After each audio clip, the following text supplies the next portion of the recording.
Abu Hurairah ini nama aslinya Abdurrahman bin Sakhr.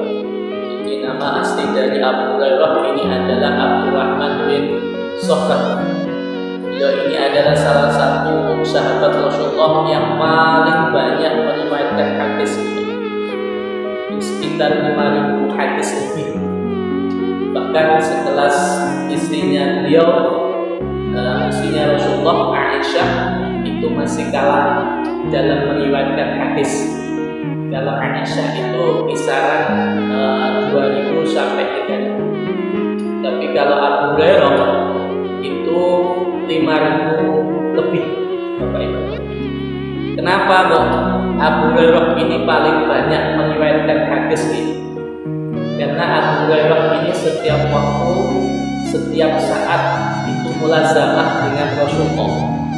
Jadi setiap waktu, setiap saat itu terus mengikuti Rasulullah. Jadi kemana-mana Rasulullah itu selalu diikuti. Itu yang pertama.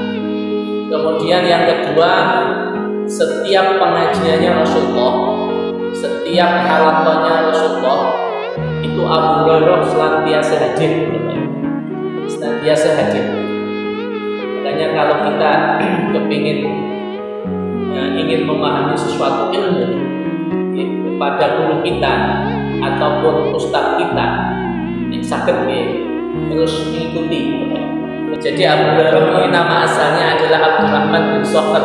Ini salah satu sahabat yang paling banyak meriwayatkan hadis, sekitar 5.000 lebih. Qala ngendika sapa Abu Hurairah. Qala ngendika sapa Rasulullah sallallahu alaihi wasallam. Innallaha ta'ala thayyibun la yaqbalu illa thayyiban. Innallaha sesungguhnya Allah iku thayyibun, baik, la yaqbalu illa thayyiban. La yaqbalu iku ora nrimo sapa Allah illa thayyiban, kecuali yang baik-baik. Jadi ini salah satu sifat Allah. Allah itu baik, Bapak Ibu. Makanya Allah itu tidak menerima kecuali yang baik-baik, apapun bentuknya. Sholat itu harus baik, harus khusyuk.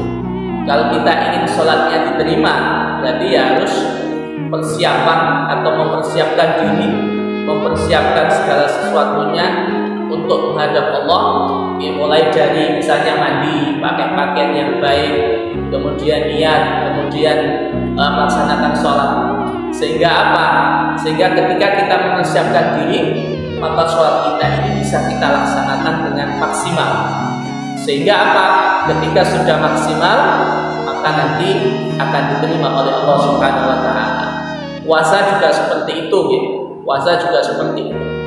Jadi puasa yang baik, kalau waktunya sahur, sahur sakit. Kalau sahur itu sunnahnya diakhirkan, Bapak. Diakhirkan. Jadi kalau imsak itu misalnya, atau mendekati imsak misalnya, jenengan sahur. Jadi yang disunahkan di akhir. Tapi kalau berbuka sebaliknya disegerakan. Nah, selama puasa ini Bapak Ibu nek saged diisi dengan hal-hal yang baik, tidak tidur saja. Kita biasanya tilem Pak gitu. Tilem. Tapi ada yang mengatakan tidurnya orang puasa itu ibadah, betul gitu. Tapi sebenarnya kalau diteliti ini hadisnya itu hadis dhaif. Jadi sebaiknya ya tidak tidur saja. Maksudnya satu hari tidur saja betul. Ya tetap aktivitas. Kalau kita bekerja ya tetap bekerja. Kalau kita mengajar ya tetap mengajar. Jadi tidak hanya puasa ini kita gunakan untuk tidur saja, tapi tetap kita gunakan sebagaimana biasanya ya, aktivitas kita sehari-hari. Cuman mungkin lebih ditingkatkan. Karena Ramadan ini adalah bulan peningkatan. Dan dulu pernah menyampaikan namanya bulan peningkatan, berarti apa-apa harus ditingkatkan. Sholatnya, sholat 5 waktu sudah ditambah dengan sholat rawatib, sholat baca Qur'annya misalnya sudah sehari misalnya dapat satu wajah misalnya atau satu lembar misalnya, maka di bulan Ramadan ini nek saged dengan tingkatkan dapat 2 lembar misalnya. Sedekahnya juga gitu, apalagi sekarang kita sudah di 10 hari yang terakhir Bapak Ibu. Rasulullah itu kalau 10 hari terakhir Bapak Ibu, ini ibadahnya lebih daripada sebelumnya. Jadi karena Rasulullah SAW ini seperti yang diriwayatkan oleh Sayyidah Aisyah, karena Rasulullah SAW idza dakhala al-ashr, jadi Rasulullah itu ketika masuk 10 hari lah, ya, 10 hari bulan Ramadan, apa yang dilakukan? Sadda mizarahu, jadi mengencangkan tali ikat pinggangnya. Kemudian wa ahya lailahu, menghidupkan malamnya Pak, menghidupkan malamnya. Kemudian wa aiqadha ahlahu, dan membangunkan keluarganya Bapak Ibu. Jadi kalau sudah masuk 10 hari terakhir, Rasulullah itu semangat mempersiapkan diri segala sesuatunya. Kemudian menghidupkan malamnya, maksudnya apa? Rasulullah itu tidak tidur. Jadi malamnya itu tidak tidur Pak. Dalam satu riwayat Sayyidah Aisyah pernah menyampaikan, Rasulullah itu kalau malam di bulan Ramadan 10 terakhir itu tidak tidur Bapak.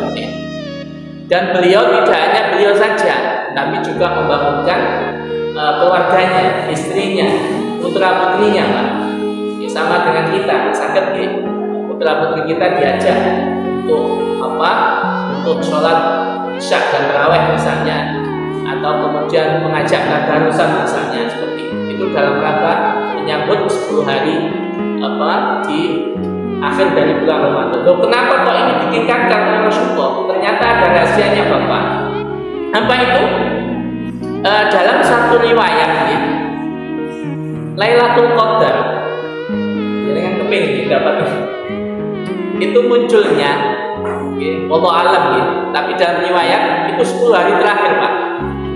Makanya ada hadis yang punya sahih yang sampai Rasulullah taharru al-ashr al-awakhir. Jadi jagalah 10 malam terakhir Pak, 10 Ramadan yang terakhir. Karena insya Allah mungkin salah satunya itu nanti ada Lailatul Qadar. Jadi satu malam yang itu lebih baik daripada 1000 bulan. Dan dengan ibadah di saat itu, di saat Lailatul Qadar misalnya, sholat 2 rakaat misalnya, maka itu lebih baik daripada 1000 bulan Pak, 1000 bulan. Jadi melebihi usia kita, itu Pak. Jadi mumpung ini ada kesempatan masih 6 hari, mari kita gunakan sebaik-baiknya Bapak Ibu. Kita gunakan sebaik-baiknya. Mudah-mudahan kita semua nanti dapat Lailatul Qadar. Wa innallaha lan satamene Allah iku amar memerintahkan al-mukminina ing wong-wong mukmin bima kelawan perkara amara kang wis perintah sapa Allah bi kelawan ma al-mursalina ing para nabi atau para rasul.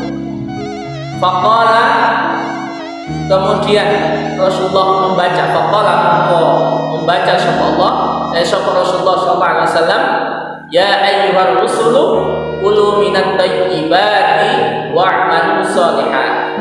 Wahai para rasul, makanlah yang baik-baik dan kerjakanlah amal soleh. Waqala, lan membaca sapa Rasulullah sallallahu alaihi wasallam. Ini tadi yang pertama itu surat Al-Mu'minun ayat 51. Kemudian Rasulullah membaca lagi, ya ayyuhalladzina amanu kulu min thayyibati ma razaqnakum. Wahai orang-orang yang beriman, makanlah yang baik-baik dari apa-apa yang kami sediakan kepada kalian. Bapak Ibu yang dirahmati Allah, ini sebenarnya hadis ini memberikan pelajaran kepada kita bahwasanya Allah itu tidak akan menerima perbuatan, perkataan, apalagi pokoknya amal soleh kecuali yang baik, Tadi sudah saya contohkan sholatnya, kalau sholat ingin diterima berarti sholatnya harus baik, harus khusyuk. Sedekahnya pengen diterima berarti harus ikhlas. Misalnya panjenengan kurban. Dulu ada peristiwa kurban pertama kali, yaitu putranya Nabi Adam, namanya siapa? Qabil dan Habil. Qabil dan Habil. Dua-duanya diperintahkan oleh Allah untuk kurban. Habil itu kurban kambingnya yang paling bagus, pokoknya sing lemu-lemu tok itu dibuatkan dijadikan kurban. Sedangkan Qabil apa? Kurban tanamannya atau hasil pertaniannya yang paling buruk, Pak. Ternyata apa yang terjadi? Yang diterima adalah kurbannya Habil, Pak. Yaitu kambingnya yang gemuk-gemuk, yang sehat-sehat itu yang diterima. Nah, ini bisa kita jadikan pelajaran ketika kita ingin memberikan sesuatu kepada orang lain yang sakit, sesuatu yang baik, Pak. Makanan yang baik, atau setidaknya kalau itu bukan sesuatu yang kita senangi misalnya, ya setidaknya yang layak. Bagaimana kalau kita memberikan pakaian bekas, sarung bekas, mukena bekas, itu bagaimana, Pak? Selama itu layak, monggo. Dengan kalau punya baju-baju, sarung-sarung yang tidak terpakai di rumah, kalau itu masih layak dan masih bagus, dan sangat dimanfaatkan atau diberikan pada orang lain, tidak apa-apa. Asalkan sedotan suwe-suwe nggak usah dikasihkan. Itu yang pertama. Kemudian yang kedua, Bapak Ibu, ini penting sekali. Jadi ada 3 doa itu yang dikabulkan Allah. Salah satu da'awatin mustajabatun. Yang pertama da'watul madlum, wa da'watul musafir, wa da'watul walid ala waladi. Jadi ada 3 doa itu yang mustajab sekali. Yang pertama adalah doanya orang yang teraniaya. Hati-hati Bapak Ibu ya, dengan orang-orang yang teraniaya atau yang kita aniaya misalnya, atau merasa terdolimi misalnya. Hati-hati dengan orang-orang seperti itu. Kenapa? Karena kalau dia sudah berdoa, menengadahkan tangannya ke langit meminta kepada Allah, maka tidak ada batas, tidak ada sekat yang menghalangi doanya diterima oleh Allah Subhanahu wa taala. Makanya Ibu hati-hati ketika jenengan punya masalah dengan orang lain misalnya, dengan tetangga misalnya, terus dia itu merasa tersakiti, maka hati-hati. Takutnya di malamnya dia doa dengan jelek jenengan. Hati-hati Bapak Ibu. Jadi dakwatul madlum atau doanya orang yang teraniaya. Ini yang pertama. Kemudian yang kedua, doanya orang yang safar. Makanya kita ini dianjurkan kalau ada orang yang pulang dari umroh, Bapak Ibu, jenengan datang kemudian minta doanya orang tersebut. Atau dia pulang dari haji misalnya, jenengan datang minta doanya, karena salah satu dari 3 doa yang mustajab itu adalah doanya orang yang safar atau orang yang bepergian, Pak. Ini sebenarnya tidak hanya haji saja, selama bepergiannya itu untuk kebaikan, dengan datang minta doanya, karena salah satunya doa yang mustajab itu adalah doanya orang yang musafir. Kemudian yang ketiga, wa da'watul walid ala waladihi, doanya orang tua kepada anaknya. Nah, ini penting juga, doa orang tua kepada anaknya. Coba Bapak Ibu jenengan mau introspeksi diri, muhasabah diri. Kira-kira setelah sholat pernah nggak doakan anak-anaknya? Doakan nih. Apa doanya, Pak? Allahumma. Apa biasanya jenengan doanya gimana untuk anak-anak jenengan? Bahasa Indonesia. Betul apa? Ya Allah, saya minta anak yang soleh. Doakan ini, Pak. Kenapa Bapak Ibu? Karena ini salah satu doa yang mustajab, yaitu doanya orang tua kepada anaknya, Pak. Makanya ketika ini disebutkan hati-hati orang tua ketika berucap, terutama kondisi misalnya jenengan marah, misalnya hati-hati dengan ucapan panjenengan, ucapan kita, karena doa orang tua, apalagi bunda, apalagi ibunya itu malati, apa malati? Apa? Keramat, apalagi ibu-ibu, ibu-ibu hati-hati sangat. Semarah-marahnya panjenengan, nek saged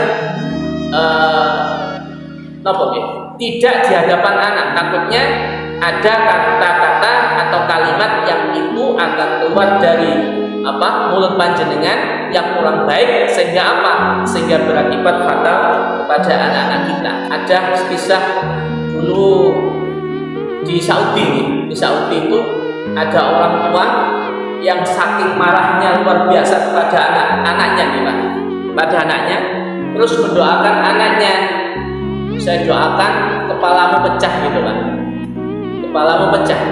Ternyata anaknya itu keruntuhan bangunan Bapak Ibu. Jadi kepalanya pecah persis seperti apa yang didoakan oleh kedua orang tuanya. Makanya hati-hati Bapak Ibu, terutama ucapan kita untuk anak-anak kita. Usahakan ucapan kita ini yang baik-baik, karena apa yang kita ucapkan, tingkah laku kita, perbuatan kita itu pasti ditiru oleh anak-anak kita. Kemudian Bapak Ibu, hadis ini juga memberikan kepada kita bahwasanya salah satu diterimanya doa itu adalah makanan yang halal Bapak Ibu, makanan yang halal. Jadi Rasulullah di sini itu menyebutkan ada seorang laki-laki dari bepergian jauh, bajunya ini penuh dengan debu, penuh dengan debu, asa, rambutnya kusut, karena kalau orang Arab padang pasir Pak, biasanya penuh dengan debu Pak. Terus rambutnya juga aut-aut karena dari bepergian jauh. Apa yang dilakukan oleh orang itu? Yamudu yadaihi ila sama, dia mengangkat tangannya ke langit Pak. Dia doa kepada Allah, ya. Tetapi wa mat'amuhu haram, wa mashrabuhu haram, wa malbasuhu haram, wa hudiya bil haram, fa ana istajabu lidzalika. Jadi ada seorang laki-laki dari bepergian jauh, bajunya penuh dengan debu, rambutnya kasar, kusut. Dia berdoa kepada Allah, meminta kepada Allah, tapi makanannya haram, minumannya haram, pakaiannya haram. Tiap hari dia berinteraksi dengan sesuatu yang haram. Mana mungkin, kata Rasulullah, Allah akan mengabulkan doa orang tersebut.